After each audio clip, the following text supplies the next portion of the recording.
Mhuri yeZimbabwe kusangana kwatiri kuita zvakare ipo pano paZimu News Update pano petinoda kupa mafirst hand update anonga ari kuitika muno munyika yeZimbabwe. So ndine maupdate yakati one day ndiri kuya ndakati batanidzei maupdate sezvo zvamuri kuziva kuti isu pano tenge tichianalyza nhauwa dzezvematongerwo enyika, tiri maanalyst tenge tichikuzivisai kuti zvapapi uye zviri kufamba sei, because munhu wese anozviziva kutoti nhauwa dzezvematongerwo enyika idzi ndo dzinosimudzira nyika, ndo dzinouraya nyika. Sezvo muri kuona kuti vaMugabe pawakabva pakapinda president Emmerson Mnangagwa zvinhu zvakabva zvaita wese mhuri yeZimbabwe. So tichipinda munhauwa dzedu dzetinadzo muzuva ranhasi tiri kuona kuti president Emmerson Mnangagwa vakabuda nezuro vachienda kuAddis Ababa kuEthiopia kwavari kuenda kunopinda musangano weAU mhuri yeZimbabwe, apo patakaonawo vaJob Scala vari kusimudza nyaya yekuti vaMnangagwa vari kutyora bumbiro remutemo kunyika yeZimbabwe wakaendesawo futi kuAU chichemo chavo tisingazozivi kuti zvichange zvakamira sei. Takaona paairport vaMnangagwa vanga vasi kufara kuti vange vachisira vice president Constantino Chiwenga matomo, sezvo tiri kuziva kuti vakakonfrantana marimwe zuro vachiwenga pavakabva kunowiga vamoyo kumatebeleland vakaudza vaMnangagwa kuti zvamuri kuita izvi zvinobuda here zvekuda kuchinja amendment, harisati rapasiswa zvaro but rakachinjwa richazoenda kunopasiswa after 90 days kuparliament, but 90 days dzacho hadzisi kuverenga kuti Monday to Friday aiwa nemaSaturdays nemachezvo achiverengwa dzongo dzangokwana 90 days rozopasiswa. So tiri kuona kuti kana richinge rapasiswa bill riri kudraftwa kana richinge rapasiswa kuparliament kuti VP Chiwenga vazosimudze musoro zvinogona kunetsa. So tiri kuona kuti now vanofanira kusimudza musoro sezvo tiri kuziva kuti vari kuenda kunopinda musangano nevakuru vemauto muzuva ranhasi kuKG6 apo vaMnangagwa pavari kuEthiopia. Chinova chiricho chiratidzo chinoratidza kuti zvinhu zvinomira zvakanaka, asi tiri kuonawo kuti vaKembo Mohadi vari kusaidi rapresident Emmerson Mnangagwa because pakatadza kuenda VP Chiwenga ikoko kwaimplementwa bumbiro remutemo. Tiri kuona kuti vaKembo Mohadi wakatadza kuenda kunochema member yavo yekuZipra vachienda ikoko, but vaChiwenga vanga vari kuzanila vakaenda kunochema member yekuZipra mhuri yeZimbabwe. So tiri kuti tiwerenge tese zviri panapa munyatse kunzwisisa kuti chii chiri kunyatsa kumboitika munhauwa dzepolitics, uye tichabva panapa tichienda kune mamwe maupdates tichazopedzisira nayaShabangu ari kutokurudzira kutoti zvitori bho zvakadaro izvozvo kutochinja kwebumbiro remutemo kutori bho. Tichipinda muna Jonathan Moyo, kuna vasikaziye Jonathan Moyo vakatiza muna 2017 apo pakabviswa the former late president Robert Mugabe vachienda ari kukinya pari zvino. So anga ari kubheka president Emmerson Mnangagwa, vanga vakatiza nemhosva dzavo but now anga ari kubheka president Emmerson Mnangagwa. So zvamupo ndakambozvitaura panapa ndichitoti uyu ari kuita zvinhu izvi kune isusu mashoko edu haawire pasi mhuri yeZimbabwe. Takati Jonathan Moyo ari kuita zvinhu izvi kuti aone kudzoka munyika, now atone space yekuti anga achidzoka munyika because wawikino chibvayo waofa kutoti ngavauye vasarudze rudzi rwemota yavari kuda kuti tinge tichivatengera nekuti vari kusapota kuextendwa kwetemu yapresident Emmerson Mnangagwa. So tichiona panapa mhuri yeZimbabwe ndi George Charamba anova ari spokesperson wemubato reZANU-PF. Tiri kuona panapa Mnangagwa spokesperson threats deceives action opposition plans protest over a controversial constitutional amendment. Tiri kuona panapa ndi George Charamba nhauwa iyi chiri kunetsera mhuri yeZimbabwe. vaMnangagwa vari kutenga vanhu vese vari kurishafwa. Tiri kuona kuti cabinet chaicho yakarishafwa kumauto kwakarishafwa, vamwe vachiritaiswa, vamwe vachiita sei, vamwe vachiendeswa kumaminister of sport nechichi nezvinhu zvakasiyana siyana kuti wagadzire bhesi ravo. Ndo zviri kunyatsa kudiwa napresident Emmerson Mnangagwa kuti wagadzire bhesi ravo. So tiri kuona panapa kanyonzi president Emmerson Mnangagwa spokesperson George Charamba has warned the opposition politician against mobilization street protest over proposed. Ndofunga ndakambozvitaura panapa mhuri yeZimbabwe kuti maopposition vakati chaenda kumatare dzemhosva but kumatare dzemhosva hazvishandi. So ndakambozvitaura panapa ndofunga ndane 3 days ndazvitaura panapa. So vakati cheta mademo so ndo ari kunzi nacho chicharamba makaita madhemo munogona kusungwa sezvo munoziva kuti ZANU-PF inogara ichitaura kuti majails ari empty mhuri yeZimbabwe vakangoprotesta chete tinokusunga. So ipapapo vanhu vakaprotesta vanenge vakuvhura bumbiro remutemo riya reconstitutional kana vagadzisa zvinhu zvavo ivo harichatedzerwe bumbiro remutemo mhuri yeZimbabwe. Tiri kuona pana pakanyorwa proposal constitutional amendment linked to the 23rd agenda saying an attempt to foment stability will be dealt with decisively. The warning follows caused by opposition politicians for Zimbabweans to take the street in protest against the cabinet approved constitutional amendment bill. Tiri kuona maopposition vari kuronga kuti vanhu vanga vachiratidzira kuvhiringidza zvinhu izvozvo. Tiri kuona pana bhodhi dzakaramba zvakanyorwa dzimwe nyika dzione dzimwe nyika dzinokwanisa kupindira saisotorola kana America nemademocracy nechichi chimwe havakwanisi kuona. So tiri kuona pana pakanyorwa kunzi the amendment include clauses that would increase presidential and parliamentary terms from the current 5 years to 7 years, the suspension of the 2028 election, and allow the president to be elected by parliament. Kuchinjwa kwakaitwa bhiru iri kudraftwa kuriri kuitwa mhuri yeZimbabwe ndekwekuti temu yapresident hazvirambidzwe zvereferendum hazvirambidzwe but haufani kubenefita kana uriwe wanzi uri extenda temu iyo haufani kubenefita kana kuita sei kana kuenjoy upresident iyo haufani kuenjoy because isi referendum. But kana uchinge vato kuextenda kwasiyana nereferendum because kuextenda kutoextenda temu kureva kuti utori president current president chaiye kusvika 2030 iyoyo mhuri yeZimbabwe. So unenge uchitobenefita mhuri yeZimbabwe. Chino chito chiratidzo chinoratidza kuti zvinhu hazvisi right chitororo chiri kuitwa nana president Emmerson Mnangagwa. So tiri kuona panapa opposition leader Jacob Ngarivume said the opposition would fight the changes.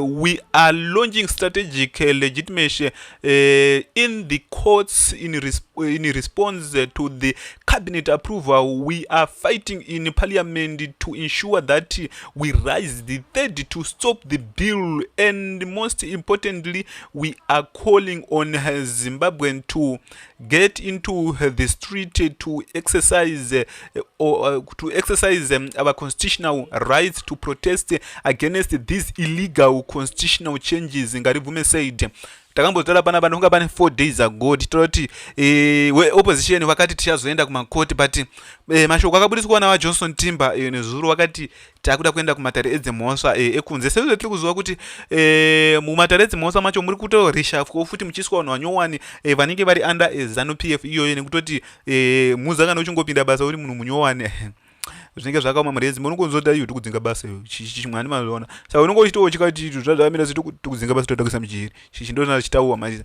So tiri kuona panapa pakanyorwa kunzi response to the call for protest charamba issued a stern warning to Ngarivume.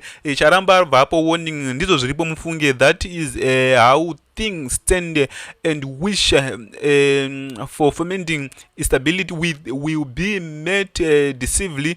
Changu kuyambira maererano nemamiriro ekunze. I am warning you about the prevailing condition, Charamba wrote. Tiri kuona pana pakanyorwa the common signal and heading stand by the government as human rights defender and activist wove to oppose the proposed constitutional amendment. Tiri kuona mhuri yeZimbabwe ndo mamiriro azvakaita vacharamba vaudzavo vanhu kutoti no mirai zvinhu zvemuri kuita izvozvo zvinofanira kunge zvichimirwa. So tiri kuona panapa ndipresident Emmerson Mnangagwa, if you can't finish national project during your term you hazvina kana nebasa vamadhuku vangautaura kuti no iwewe kana uchinge wapedza kana uchinge watadza kupedza maproject ako oti vanhu vaextenda term ndipedze maproject angu aiwa no hazvisiri izvozvo. President mumwe munyowana anouya anokwanisa kuenderera mberi hunga ari kuda but zvakaita kumaroads nechichi hazvisi zvepresident zvinhu zvenyika zvinofanira kuti nyange president munyowana anouya anongoenderera mberi nebasa iroro kusvika radini rapera. Noti kwanzi kuti kwanzendera zvangofanana nemuenzaniso wakapiwa neumwe mwana neumwe mutereri pano paZim News Update achiti no zvoitwa napresident Emmerson Mnangagwa ndezvekutoti kuti sort of like mwana wezimseke nguva yasvika yekuti zama rinyorwe chichi chimwe then iwo woti kwanzi chimwe 2 months chichi chimwe hazvimeke sense zvinhu izvozvozvo ndo zviri kutaura president Emmerson Mnangagwa chinova chiri cho chiratidzo chinoratidza kuti zvinhu hazvinotombomira zvakanaka.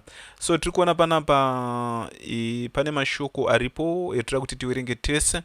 Tiri kuona panapa constitutional lawyer and opposition leader Love Momaduku has dismissed the argument that President Emmerson Mnangagwa requires more times in office to complete national project, describing the reasoning as constitutionally unsound and politically disgenius. Muri yeZimbabwe ndofunga muri kuona zvinhu zviri kuitika pano kuti hazvina kumira zvakanaka. Tiri kuona vaMadhuku vataura zvinhu zvakawandisisa zvisingaite pamusoro papresident Emmerson Mnangagwa vachiti no, vaMnangagwa vanofanira kunge vachitedzera bumbiro remutemo, haikona kutyora bumbiro remutemo because now dzemaproject hadzisiri idzo dzekutoti kwanzi ndodzika.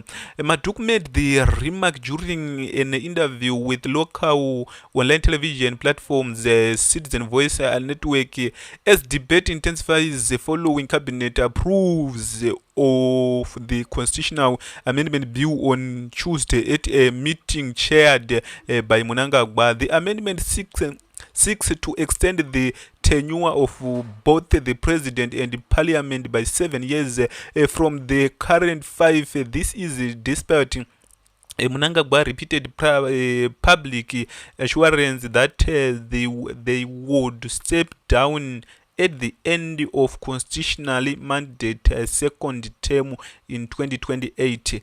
Tiri kuona zvisa zvapasiswa zvedu but tiri kuona kuti ndo zviri kuitika. Ava ndo vaMadhuku amhuri yeZimbabwe. Tiri kuona pana pakanyorwa kunzi the development has resigned tensions within the ruling party ZANU-PF where succession politics have already created fissures. Madhuku, who led the National Constitutional Assembly ACN, offered a bland assessment of the justification being advanced by supporters of the bill. Vanga vari kutaura iwo kuti isu tichange tidini tichiratidzira so nhau dzeshe dzinenge dzakati wandei mhuri yeZimbabwe tira kuti tiende kune nhau yaShabangu zvinogara ndakakudza kuti Shabangu iproject yebato reZANU-PF. Tiri kuona panapa Shabangu uyarapo wemhuri yeZimbabwe abva atiza. Tiri kuona kuti ari pa uyarapo.